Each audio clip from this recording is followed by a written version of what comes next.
रोज रात्री आपली आई कोठे जाते असा प्रश्न सटवाईच्या मुलीला पडला तेव्हा तिने आईला याबाबत विचारले.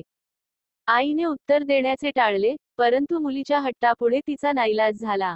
मी जन्मलेल्या मुलांचे भविष्य लिहिण्यासाठी जाते, असे उत्तर दिल्यानंतर ती मुलगी सटवाईला म्हणते, तू दुसऱ्याचे भविष्य लिहितेस, मग माझे काय भविष्य आहे, ते मला सांग. सटवाई यावर म्हणते, तुझे लग्न तुझ्या पोटी जन्मलेल्या मुलाशीच होईल. हे भविष्य ऐकल्यानंतर लग्नच न करण्याचा निर्णय ही मुलगी घेते. काही दिवसांनंतर एक रात्रपुत्र तिच्या झोपडीजवळील नदीवर पाणी पिण्यासाठी येतो. योगायोगाने राजपुत्राने चूळ भरून थुंकलेले पाणी तिच्या पिण्यात येते. त्यामुळे तिला दिवस जातात. कालांतराने तिला मूल झाल्यानंतर ते ती जंगलात टाकून देते. ते मूल एका राजाच्या हाती लागते. तो त्या मुलाचे पालनपोषण करतो. मुलगा मोठा झाल्यानंतर शिकारीसाठी एके दिवशी जंगलात जातो.